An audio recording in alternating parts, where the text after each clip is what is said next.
You know, it feels so cool to be on self-improvement, to be that one in a million, to be that one loser degenerate who got tired of mediocrity and who is now on his way. The feeling that you get from seeing other young men around you who aren't even making effort to improve at all, men who are more down bad than you are, seeing them not try while you're over here actually putting in the work and effort, actually giving a shit. It's a nice feeling, not gonna lie, to be ahead of the curve. But honestly, you may not even be as ahead as you think you are.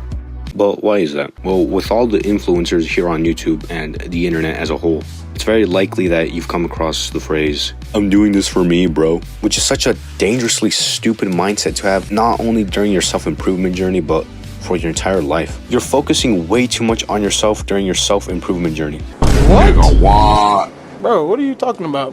Now I know that's a wild sentence to say. I mean, it's called self-improvement for a reason, you know? This is your redemption arc. This is your story. The fuck do I mean that doing this for yourself is stupid? And before you type out a low-tier god monologue in the comments, hear me out, okay? Now, based on my own experience, when I started out, I was on demon time. I was unstoppable, and I bought into that whole doing this for yourself thing. I kept on telling myself that I was only doing this for myself, that this was my arc, this was my moment, my time to shine. And that was my mindset for almost a year. But as I started to change both mentally and physically, as I started to get closer and closer to the goals that I had set for myself, I started to feel somewhat shallow, and I didn't know why. I didn't lose motivation. No, it wasn't that. At least not at this point. Next time on Dragon. I just didn't find doing hard work or working on my self-set goals all that fulfilling anymore. And I guarantee this will happen to you if it hasn't happened already, if you keep on with that "I'm doing this for myself" type mindset. But at the time, I had no idea why this was happening to me. But looking back now, present day, I think I finally know why. You see, when you start your self-improvement journey, your day one, you're at your lowest point. I mean, you kind of have to be. You need a catalyst to start your journey, whatever that catalyst may be. I mean, for me, it was my obesity problem. And as we all know, there's that one day where it just clicks for you. The one day when the pendulum finally swings back, your day one of self-improvement. But what made those first few weeks of self-improvement so special was the fact that the pendulum had just started to swing back. The built-up potential energy had finally exerted it into full force kinetic energy. The momentum started to build up very rapidly. You had all the reasons in the world to start, and you finally did. You had a purpose. You had set goals. Like I mentioned in my previous video, when I started my weight loss journey, I had a sense of urgency once I committed myself to losing weight and self-improvement as a whole. But after a few months, I lost momentum. I was finally content with the body I had and could look at myself in the mirror and not be absolutely disgusted. The pendulum swung back, but it left me in this weird place where I was still working out, I was still doing the hard work and everything, but life became stale. I was legit asking myself the big questions. I legit went into existential crisis mode. Here's my game theory on why this was happening to me. I believe that I focused way too much on my goals and satisfying my desires to be better. And my purpose, my reason to keep going, was not a good or sustainable one. If all your focus in life is what you want and your own goals, you'll be fulfilled, but by only like 30%, if even that. The majority of your fulfillment that you'll get in life comes from either leaving some sort of impact before death, big or small, just having your existence be of meaning, or helping others, which are both arguably interchangeable. Stop telling yourself that you're only doing this for you and only you.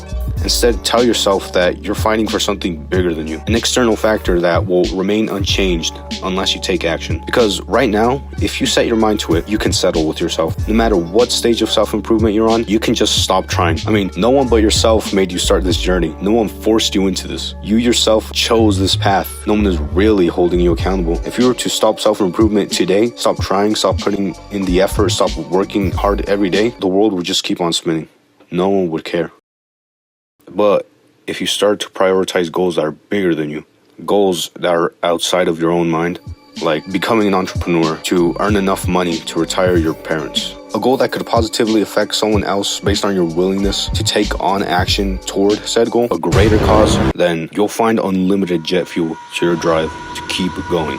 The goals that you set yourself for yourself in your mind are a constantly moving goalpost. That's why you can settle whenever you want to. But goals that you set yourself that prioritize the lives of others, those are still targets.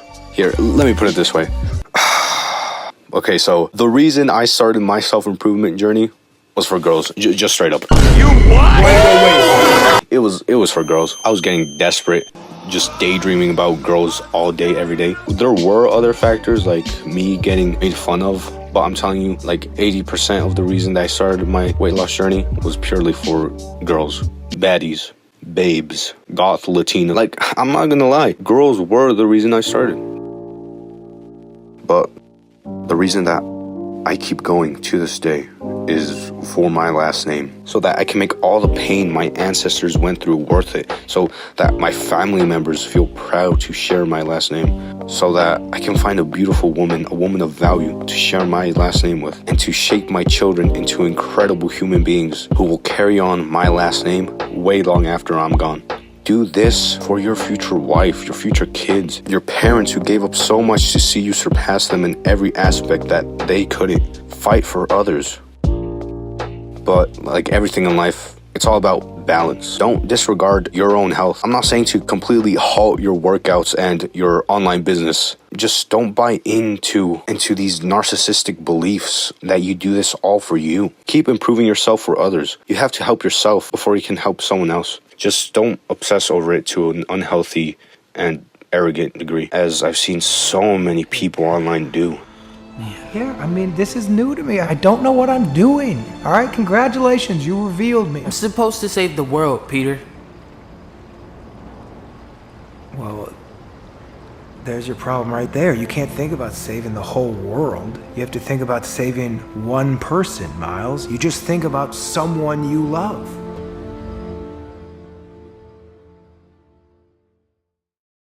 Oh, I'm doing this for myself. Shut your